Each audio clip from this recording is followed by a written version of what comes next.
Enfim, vou falar mais da Universal aí, menos de inteligência artificial, porque, pô, mas... Se tem o filme rolando em vários setores, a inteligência artificial tá mal começando, né?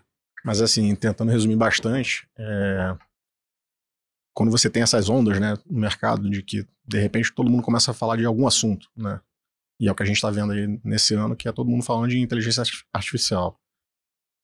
Eu acho que as pessoas, às vezes, cometem, né, excessos, né, para os dois lados, né? Às vezes, talvez, uma Nvidia aí que, acho que no ano está subindo o quê? Os 200%, uma coisa assim. Talvez, eu imagino, assim, que tem muita gente que está comprando meio que, pô, essa empresa aqui que vai revolucionar, que vai ser a beneficiária disso aí, pô, dá um pedacinho aí e meio que não faz conta, compra e parte para cima. Eu não sei se esse negócio é sustentável ou não. A gente não acompanha empresas, que é um negócio difícil assim, de analisar. Mas, por outro lado, também cria oportunidades em empresas que talvez não sejam tão impactadas assim. E o mercado olha e fala, putz, essa empresa aqui tá fadada aqui a piorar muito o negócio dela. Que eu acho que é o caso de Universal. Que a gente, enfim, investiu recentemente. Ainda é uma posição que a gente ainda tá metendo a cabeça ainda, né, para entender todos os detalhezinhos. Mas tem um cheiro muito bom. A gente já tem uma posição ali, um tamanho pequeno para médio, vamos dizer assim. Então, assim, resumindo a história, vou falar um pouquinho do que é o negócio e por que hoje em dia a gente enxerga como um bom ponto de entrada, né, nesse negócio. Então o negócio, cara, resumido bastante aqui, né, é um negócio que a empresa é dona de direitos autorais, né, de músicas, né, um catálogo de músicas, e ela licencia isso para alguns distribuidores, no caso é o Spotify, o Apple Music, Amazon Music, YouTube Music e mais alguns outros. Né? Ela licencia esse conteúdo para esses distribuidores, ela ganha royalties em cima disso.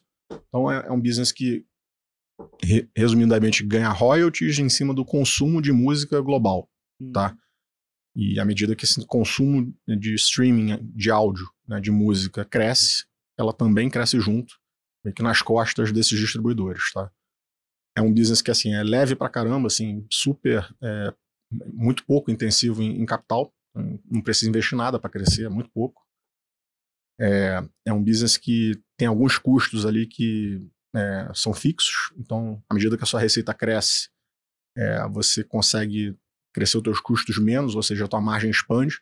Um business que as margens são crescentes ao longo do tempo, que é excelente. E é um business que as receitas, né, e os lucros, a geração de caixa é muito recorrente.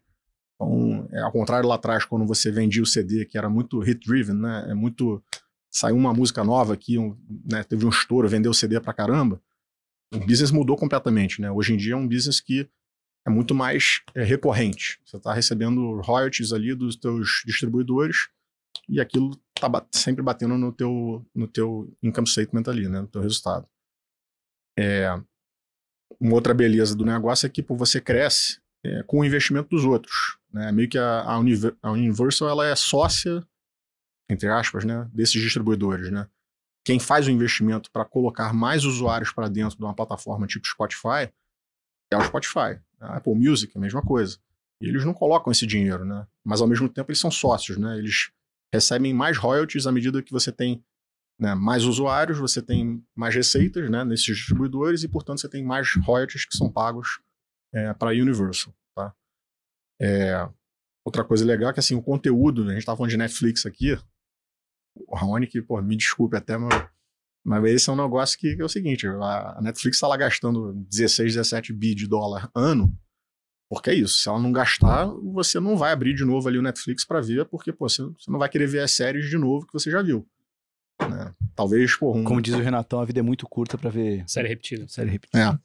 Talvez por um Succession lá da vida, você vai querer ver de novo, né? Que foi espetacular, mas a vasta maioria você não vai querer ver. Né? Então é um conteúdo que ele é produzido e gasto por essas empresas de streaming que dali a um ano, ele não vale muita coisa. Né? Ele deprecia muito rápido, né? Perde valor muito rápido. E o conteúdo de música é um conteúdo que você produziu, né? As pessoas gostaram, colocaram nos seus playlists, esse conteúdo as pessoas continuam tocando, né? Você tem a tua playlist lá que você tá tocando toda hora, né? E vai tocar ao longo dos anos, então o valor desse catálogo, vamos dizer assim, ao longo do tempo, ele vai aumentando, né? Ele é um negócio muito mais perene, tá? Do que o conteúdo de vídeo. Então isso é um ponto super relevante, né? Você não ter que gastar todo ano por uma montanha de dinheiro, né? Isso é uma característica do business muito forte. E aí, enfim, a Universal ela fazia parte da Vivendi, né? É um business dentro da Vivendi, que é uma empresa francesa, tem lá com um bando de negócio lá dentro, tem mídia, tem produção de videogame, revista, enfim. E tinha também a Universal, que há mais ou menos uns 2 anos foi spin-offada, né? Saiu de dentro da Universal e colocou as ações dela para fora, né? Então, se você era acionista da Vivendi, você recebeu ações da Universal. Isso tem 2 anos mais ou menos, né? No dia do IPO, a ação subiu 30%, mais do que isso, alguma coisa assim. E de lá para cá, a ação meio que não foi para lugar nenhum, e de abril em diante, a ação meio que foi despencando, né? Que, assim, é difícil a gente dizer que foi 100% por conta disso, mas assim, acho que teve um peso muito grande nessa questão de AI, né? E o que está acontecendo? Eu não sei se vocês acompanham isso, mas está saindo em várias mídias aí, pô, as pessoas estão produzindo músicas novas com a ajuda de AI, né? E isso meio que deu um pânico nas pessoas, né? Tem até um cara que postou uma música do Drake com o The Weeknd, que é até musiquinha maneira, até, né? É legal. Mas assim, o cara não aperta um botão, né? Ele, para produzir aquilo, tem uma pessoa que pega os vocals, né, dos artistas, né, trechos de música, pega aquilo, coloca no modelo, o modelo, né, tem uns algoritmos lá que ele meio que vai picotando a voz da pessoa, consegue, dado isso, criar um modelo de voz para imitar a voz daquele artista, e aí ele consegue projetar uma música, né? É um negócio até meio assustador, né? Você olhar e falar, caramba, o Drake, não cantou essa música, mas eu tô ouvindo a voz dele aqui, né? Então, eu acho que meio que bateu um pânico assim nas pessoas, né? E imagina o seguinte, imagina que são acionistas que receberam ações, eles eram acionistas da Vivendi, eles não tinham o histórico dos números da Universal. É até um negócio que o Joe Greenblatt fala muito num livro dele, super antigo, né? Que é o nome até meio You Can Be a Stock Market Genius, né? O título é meio ridículo, assim, mas assim, o conteúdo é muito bom. E uma das coisas que ele fala nesse livro é isso, que assim, às vezes esses spin-offs criam oportunidade pra caramba. Por quê? Porque são as pessoas que receberam essas ações, não sabem muito bem quanto que aquele negócio vale, e aí você imagina isso, o cara, abre lá o Financial Times, abre o Wall Street Journal, né? E, vê lá todo mundo falando que, primeiro, AI vai revolucionar o mundo, segundo que, estão produzindo músicas aqui, né, sem que os artistas estejam cantando, ou seja, você nem precisa mais dos artistas e, by the way, você não precisa também nem dos record labels, né, que são as empresas que nem a Universal. Então o cara olha isso e ele fala, tem aqui uma graninha minha aqui que eu recebi aqui, que eu acho que esse negócio talvez não valha nada, não sei. Então assim, vende primeiro, depois você faz as perguntas, né. E eu acho que isso cria oportunidade, porque, né, por que a gente acha que o efeito, né, tá tendo um exagero, né, das pessoas em relação à Universal? Assim, tem algumas razões, né, mas assim, a primeira aqui, assim, claramente isso é ilegal, né, assim, quando você pega trechos de música e coloca isso nos modelos de AI, você já está infringindo o copyright daquela música, entendeu? Para começar isso, assim, acho que é questão de tempo, as empresas, as record labels já estão se mexendo, já estão brigando um pouco nesse aspecto.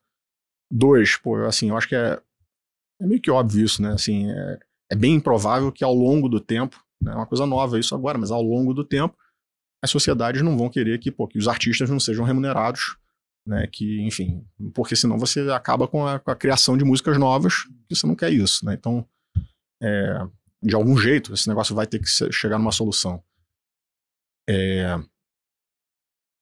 Terceiro, porque, se você... É um pouco complicado, tá? Mas assim, a questão é que o leverage, né, a capacidade de negociação das record labels, e aí você tem só 3, tá? Você tem a Universal, você tem a Sony e você tem a Warner, tá? Essas 3 têm uns 70% do mercado. E a Universal é maior, tem uns 30 e poucos %. Se você é um distribuidor, você precisa dessas 3 necessariamente para ter um serviço de streaming viável.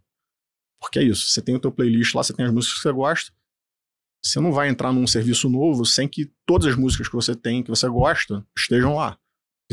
Ninguém sabe que a música é da Universal. Todo mundo quer ter as suas músicas lá.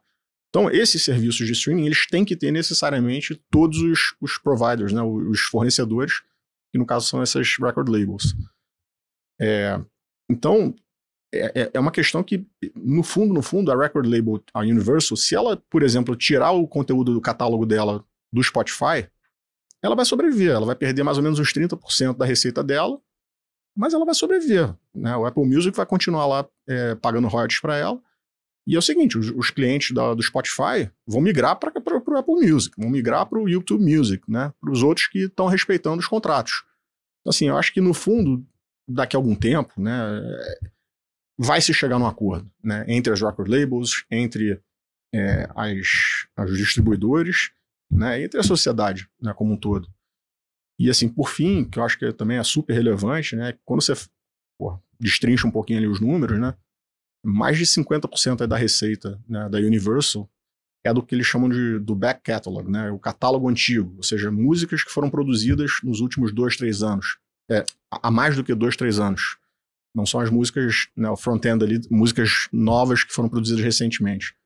Então, mais de 50% da receita da Universal é desse catálogo antigo, que a gente sabe, né, todos nós sabemos que a gente vai continuar consumindo as nossas playlists, né, as músicas que a gente gosta. E se você olhar em termos de operating profit, em lucro operacional, tipo 75%, 80% do lucro operacional da Universal vem desse catálogo mais antigo.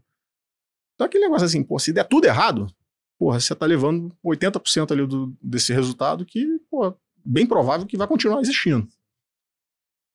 Então, assim, eu acho no fundo, cria uma oportunidade pra gente, né? A ação tava caindo 15%, agora tá caindo 9, 10, alguma coisa assim.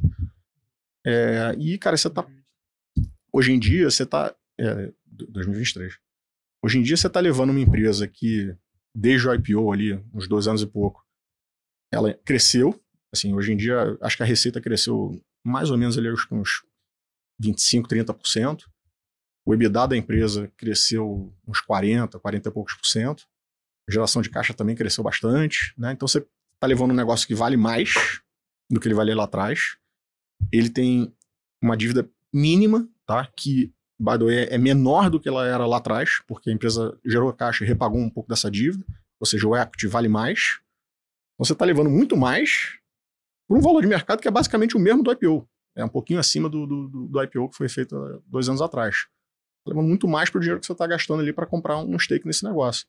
E assim, o negócio é espetacular. Assim, ele tem características, né, intrínsecas ali, muito boas. A gente olha para isso e fala, poxa, você está comprando esse negócio a 22 vezes lucro ali, mais ou menos para frente, com um crescimento que eu acho que é bem previsível de que vai existir, né? A gente está falando desses distribuidores, né, do Spotify, Apple Music, eles crescem ao longo do tempo. Então, assim, quando você roda os números, é um negócio que vai crescer ali, pode crescer EPS, né, o lucro por ação, em torno ali de uns 15%, com tranquilidade, né, ao longo do tempo, né? E se você já está partindo de um múltiplo aí de 22 vezes, para um negócio com uma qualidade dessa, eu acho que assim, é muito provável que ele vai manter no mínimo aí um múltiplo em torno disso. E então o que você vai ter de retorno é mais ou menos 15% ao ano em dólar, entendeu? Assim, com tranquilidade, assim.